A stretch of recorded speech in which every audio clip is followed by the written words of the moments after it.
It's been almost a year of me making book content, and I thought it would be fun to do 2 blind rankings of 10 popular book series. And I've read the majority of these over the past year. Some of these series are definitely some of my favorite series of all time. Some of these I don't really like as much. So it'll be interesting to see out of the 10, and we'll do 2 blind rankings, how our rankings will stack up against each other. I feel like these are generally YA books, so not really getting to as many popular adult series, but I am mostly a YA reader, so I feel like that tracks. The 10 book series are written on Post-it notes in this Barnes & Noble's bag, and I'm going to pull out one at a time, and we're going to rank the first 5, and then we'll rank the second 5. Well, I kind of have my ideal rankings in my head, but I don't know what I'm going to pull out of the bag. So let's get to our first series.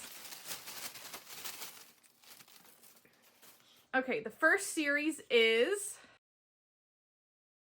the Legendborn cycle. I do own the physical copies for the Legendborn cycle so far. Once the third one comes out, I'm definitely going to purchase it. I do really enjoy this series. The first book was a little slow. So in Legendborn, we follow Bree Matthews as she discovers more and more about her past once she's able to go to an early college program. And she gets involved in this secret society. It's all about her journey and connecting with others. And then we obviously have a second book. I don't want to get too spoilery into that. We obviously still follow Bree, and there's somebody else that we follow. I'm not going to tell you who this is. I thought this was one person, but then it was clearly another. If you've read the first book, you know who this is. I'm really curious to see what the cover of the third book will be. This is definitely YA fantasy. I did really enjoy the series. The first book, I believe I gave a 4.5. I really liked this one. And then the second book, I gave a 3.5, I'm pretty sure. It just wasn't as cohesive of like the love for the series. I'm definitely really excited for the third one. I think this one just goes off the rails a lot. There's a lot more added. It was a little bit harder to follow along. It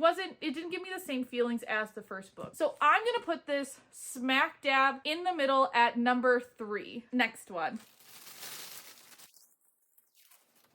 Okay, the next one is The Hunger Games. This is one of the book series that I read when I was younger, and then I reread once I was getting more into book content. I am including the prequel. The release of The Ballad of Songbird and Snakes is what made me want to reread the series. I used to throw away my dust jackets, okay? That's what we get with older series that I read. And I remember I never officially ranked The Hunger Games books because that was before I was officially ranking on Goodreads and tracking that. And I remember The Ballad of Songbird and Snakes being very much something that I enjoyed. I didn't think it was necessary, right? More of a prequel. We get into President Snow's history in this book. I'm definitely very excited for the movie. I think this was a good addition to the main trilogy, but I don't think anything beats the main trilogy for me. I really love Katniss's progression during this book. I think the movie doesn't really do Katniss justice in the books. I'm happy they did make Mockingjay into 2 parts. In terms of if I were to rank these just off the bats, I do think I would give like the original Hunger Games a 5 out of 5. Plot twists in this book were great. The action, it was fast paced. And then the other books I would probably say like closer to a 4. I feel like it gets, we get a little off track. There were some interesting decisions made, but there is just so much love I have for this book. I feel like there are still some contenders for number 1 left in my bag. So I'm gonna put this at a solid number 2. And I don't know if I'm gonna regret that. This could have been a number 1 pick, but it's so early. I feel like I can't put it in a number 1 unless I'm like 100% sold on the series. Okay, next one. Okay, I'm kind of glad I didn't put Hunger Games at number 1 now because we have the Red Queen series. Okay, you can see here and behind me, I'm clearly a really big Red Queen fan. This is gonna go in the number 1 spot for me, but let me just try to sell you on this series in case you haven't already read it. Red Queen for me, the description that it was sold as is that Mare has something special about her and she discovers it in kind of an interesting way. Let me actually read the back of the paperback description for you because that's where I first got sucked in. And this is all the back says. This is a world divided by blood, red or silver. The Reds are commoners, ruled by a silver elite in possession of godlike superpowers. To the 17-year-old Mare, a red girl from a poverty-stricken Stilts, it seems like nothing will ever change. But Mare possesses a deadly talent of her own, one that threatens to destroy the balance of power. Fearful of her potential, the Silvers hide Mare in plain view, declaring her a long-lost silver princess, knowing that one false move will mean her death. Mare must use her new position to bring down the regime from the inside. Now Mare has entered a game of betrayals and lies. I feel like that tells you so much about the book without giving away anything. I feel like you read some descriptions of books and you know what's going to happen all the way up until page like 150 of the book, but that description really doesn't give too much away. This is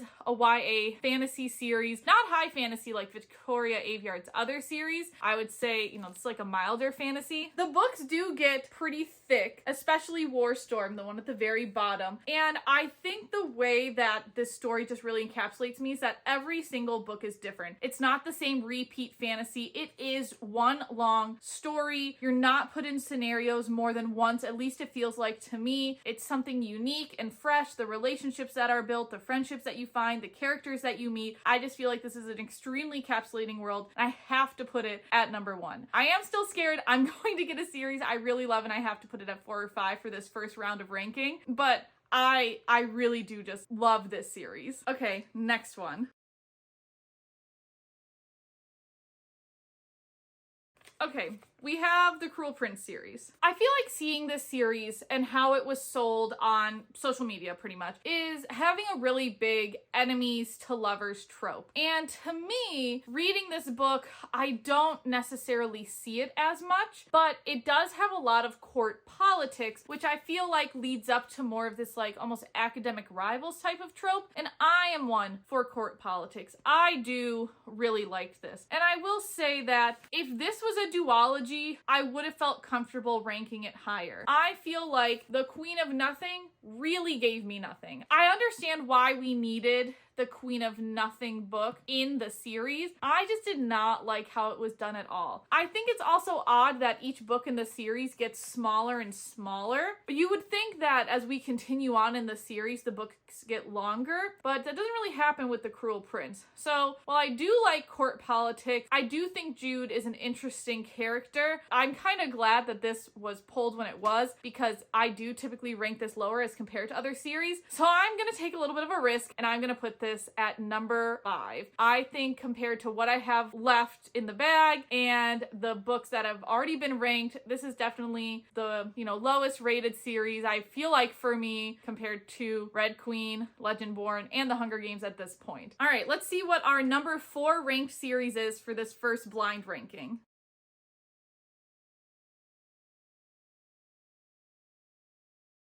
I don't know if you can read that, but it says AGGGTM. That is the A Good Girl's Guide to Murder series. I have read Killjoy, I just don't own it physically, but I own the main 3. I really love this series. I feel like this would have been my other number 1 in like my ideal world. So YA thriller mystery. You definitely get more gore in this third book. I think it definitely ages up really well as you're reading it, but each book is a different scenario. And obviously, liking Red Queen, I do like being placed in different scenarios in each book. We still follow the main character Pip throughout the book, and the mystery from the first book does carry over to the other books, but you're definitely given a different main mystery with each of these books. So for A Good Girl's Guide to Murder, what starts this all is Pip has a capstone project, and she wants to research the cold case of the town where Andy Bell was murdered by Sal Singh, and then Sal Singh decides to take his own life, but Andy doesn't believe that's really what happened. So she wants to investigate this as a senior. I thought the concept was extremely interesting. I actually read this during mine and my husband's honeymoon during our relaxing days, and I flew through this book. I didn't like Good Girl Bad Blood as much, but I really liked As Good as Dead. And I would definitely go back to this universe for Pip. I don't think it's necessary to go back to the universe, but I loved the mystery. I loved the thrill, the plot twist, all of that. I'm really sad to put this at number 4 because I think in an ideal ranking, I would have probably placed this against Red Queen. I probably would have placed it number 2 against Red Queen, but we're going with number 4 for these blind rankings. So for our first blind rankings, we have Red Queen, number 1, The Hunger Games, number 2, Legendborn, number 3, A Good Girl's Guide to Murder, number 4, and the Cruel Prince series at number 5. Now we'll do round 2 of our blind series ranking, which I'm interested in. I don't know how it's going to go, especially because I don't know what I'm going to pull, and I really don't know how I would rank these last 5 books, because obviously I know what the series are because I picked them, but I still don't know how I'm going to rank them. It's really going to depend on how they come out of the Barnes & Noble's bag. So let's pick our first one.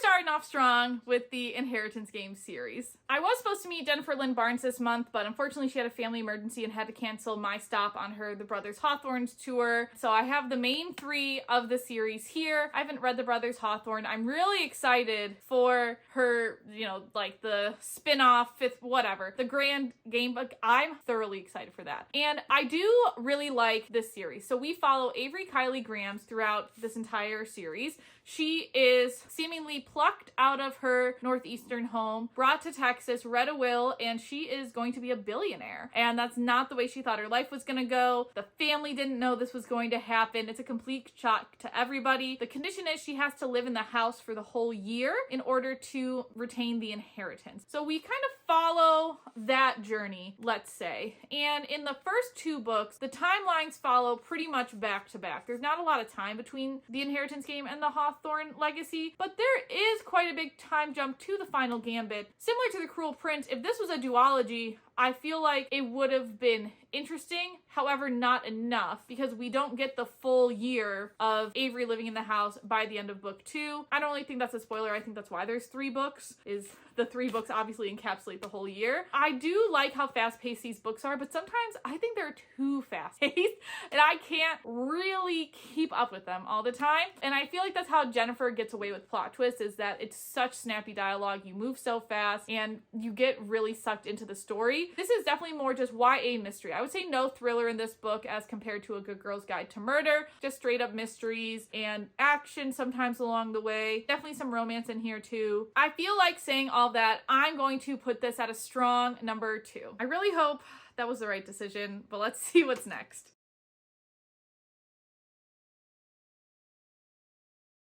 Okay, we have the Crave series. This is the only series that I don't own, but I've listened to all 6 of the books via audiobook. And if this series stopped at book 4, I would easily say this is a number 1 series for me. This is another YA fantasy series, kind of more like magical realism in a sense series, but it definitely gets into more of like an epic fantasy the longer you go in the books. So we follow Grace. Her parents have recently died, and she has to move to Alaska with her uncle and her cousin, and she gets placed into Katmere Academy, which appears to be a regular school on the outside, but it is a school for magical creatures. And I think from the first book to the 4th book, Grace has a huge progression, lots of found family. It's extremely fast-paced, but they are extremely long books. I think the shortest audiobook is 15 hours, and typically I feel like audiobooks are usually like between 9 and 12 hours. So the first book is 15 hours. Every other book is longer than that, at least on the audiobook format that I read. I did really like the audiobook narrator for this series as well. I thought she was really, really good. So books 1 through 4, to me, beyond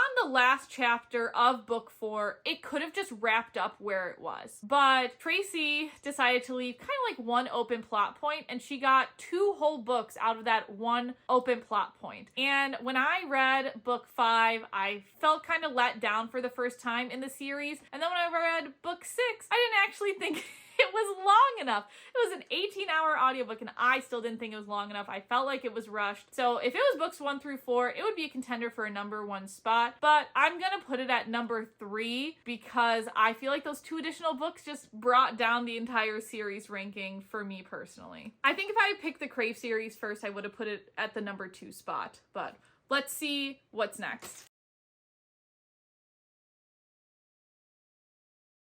Next, we have The Summer I Turned Pretty. I want to preface this by saying that I've not watched the TV series. I have just read the books. And I wanted to read the books to watch the TV series, and hopefully I'm still going to be able to do that. The books were something. I taught high school. I was a freshman social studies teacher pretty much for 3.5 years. I did teach some sophomore, some upper level classes, but mainly freshmen. So a little bit younger than Belly, and I thought my students were more mature than Belly. Her progression through this series, I don't know. It was weird. So the Summer I Turned Pretty series, we follow Belly as her family returns to Cousins Beach. And now that Belly is a little bit older, the brothers like fight over her, Jeremiah and Conrad Fisher. I feel like that's the best way way to put it. And the brothers are fighting over her pretty much for the whole 3 books, but it gets really weird in book 3. Book 3 was odd. The average ranking for this series for me was a 3. It just wasn't my favorite contemporary YA series. And I just feel like nobody was really mature, and people would get mad at the adults for trying to be mature in some situations. And I was like, don't get mad at them. I do think the adults didn't always make the smartest decisions, but sometimes Belly's mom, I'd be like, yeah, I'm on the same page with you. And I don't know if that's because I'm older, obviously, than Belly. I don't know if I read this when I was 14, if I would agree more with Belly, but there are just some interesting decisions made along the way. So this takes place, let's say, summer year 1. This takes place summer year 2, and then this takes place like summer year like 4 or 5. There's a big jump between books 2 and 3. I liked that they were put in different scenarios in each book. It wasn't just cookie cutter, but some of the scenarios were just like on the edge of contemporary where it's not really believable. So I think I'm gonna rank this at number 5, talking about this aloud. This is definitely not the number 1 series of all of the series that I have. I have heard the TV show is better than the books, so I'm really interested to watch it and do a comparison. All right, we're down to our last 2. Let's see what's next.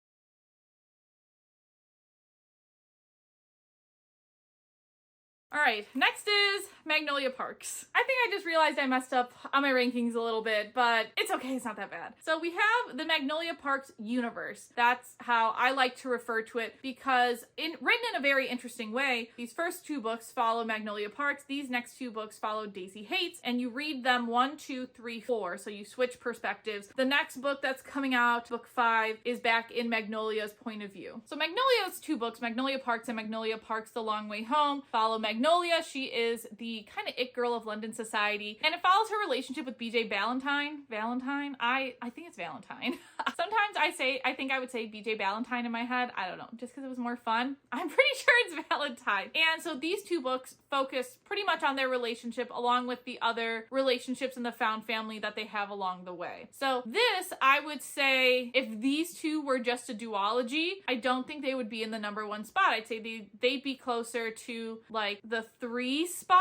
I didn't really like Magnolia stories as much as I liked Daisy's. And Daisy's stories, Daisy Hates and Daisy Hates and the Grace Undoing, follow Daisy. She is the sister of kind of like a big London mob boss, and it's all about her trying to find herself within the world that she was born into and the world that she wants to live in. Her relationships, her career, her decisions, everything like that she wants to have a choice over, but does she really when her brother is such a big mob boss? So I really like Daisy's story, and Daisy's duology alone, honestly, that is a number 1 spot for me. These 2 books follow pretty much the same timeline, so when you read the Magnolia Parks book, you'll see those same scenes in Daisy Hates, but they're different enough to where they don't feel like the same book at all. And then you have the same deal with Magnolia Parks The Long Way Home and Daisy Hates The Great Undoing. You'll see timeline scenes from both of these books shown in different perspectives. These do follow, I guess, more separate timelines just based off what happens in the plot. So I liked reading all 4 of these, but I definitely like Daisy's stories better than Magnolia's. I think if I was to redo my ranking, I would have put Inheritance Game at number 1 and then Magnolia Parks at number 2, but I can't change it since I already picked it out. So I'm going to put Magnolia Parks as the number 1 series, which I'm still pretty happy about because it is a higher up there series for me. And then I know which series is left. I've been waiting for a minute to talk about this series in like kind of a more ranty long form format. It's the Kingdom of the Wicked series. I do own the physical copies for this. I bought them during the Barnes & Noble half off sale because I kind of seen them on Book Talk, and I thought the box set was really cool and I thought the covers were unique, so I definitely wanted to get them. This is another, I feel like I can't even call it YA. Technically it's a YA fantasy series, I think. It also has like James Patterson Presents. I cannot imagine James Patterson sitting down and reading this book. It makes me giggle every time I think of James Patterson reading the Kingdom of the Wicked series. I don't know what the exact relationship is with like the James Patterson Presents, but like imagining him reading it is honestly hilarious to me. And then the reason I feel like this is YA is because it says Jimmy Patterson books for young adult readers. So that's what made me think this was YA. And like the first book I feel like, okay, sure, little bit upper YA. Kingdom of the Curse,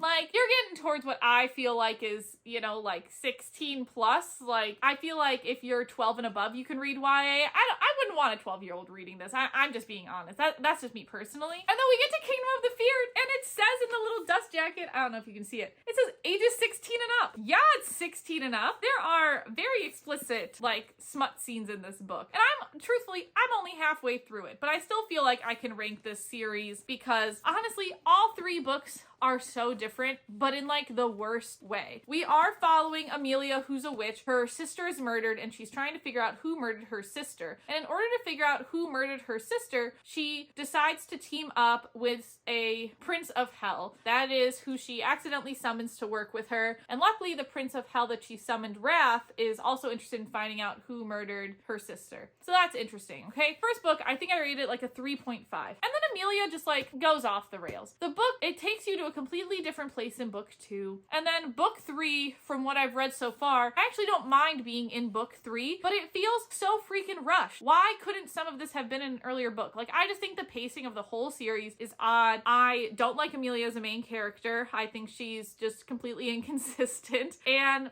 book 3 specifically, I feel like things are being written in just to move the book forward. Like, there are just these little exceptions that I cannot remember from the previous 2 books. Maybe that's just like my personal, you know, I didn't read it closely enough, but I swear some of the things they've mentioned in book 3 were not in book 1 and book 2, and it just feels kind of funky. The Kingdom of the Wicked series, I know I haven't finished book 3 yet, but I definitely think I like the Summer I Turned Pretty series more, even though that's really unhinged. I would put this at number 5. So it's Anna here. I just wanted to let you know that the Kingdom of the Wicked series has to be number 4. That's my bad. From our 2 blind round rankings, round 1, we had Red Queen at number 1, Hunger Games at number 2, Legendborn at number 3, A Good Girl's Guide to Murder at number 4, and then Cruel Prince at number 5. In our second round of ranking, we had Magnolia Parks Universe at number 1, The Inheritance Games at number 2, the Crave series at number 3, The Summer I Turned Pretty at number 4, and The Kingdom of the Wicked at number 5. Again, editing Anna here. Just know that I mixed up the order, and once again, that is on me. So my bad, I'm so sorry. If I were to combine those 2 lists together, you know, and kind of pit some stuff head to head, I feel like I would get a decent overall, like 10 book ranking. So if we were gonna put Red Queen against Magnolia Parks, Red Queen would win out. It's just gonna be the number 1 series. If we put The Hunger Games against Magnolia Park, The Hunger Games would be the number 2 series. If we put Magnolia Parks then against Legendborn, Magnolia Parks would come out as the 3rd total series. If we put The Inheritance Game against Legendborn, The Inheritance Game would be the 4th overall series. If we put Legendborn against the Crave series would be our 5th overall. The Summer I Turned Pretty against Legendborn would be 6 overall. This is the biggest regret, A Good Girl's Guide to Murder being so low on this list at number 7 just breaks my heart. And then at number 8, between The Cruel Prince and The Summer I Turned Pretty, I would give it to The Cruel Prince. And then the rankings stay the same from here, where The Summer I Turned Pretty is definitely over Kingdom of the Wicked. This would be number 9, and then this would be number 10. So I'm curious to know how you would rank all of these series, including the Crave series that I don't have physically. But let me know how your rankings would compare to mine, especially if you've read the majority of the series. I tried to keep this fairly spoiler-free, so even if you've just read 1 or 2 of the books from the series, I would be interested to see your point of view. But I'm curious to see what everyone's thoughts are, and I definitely plan to do this with standalone popular books at some point during the year.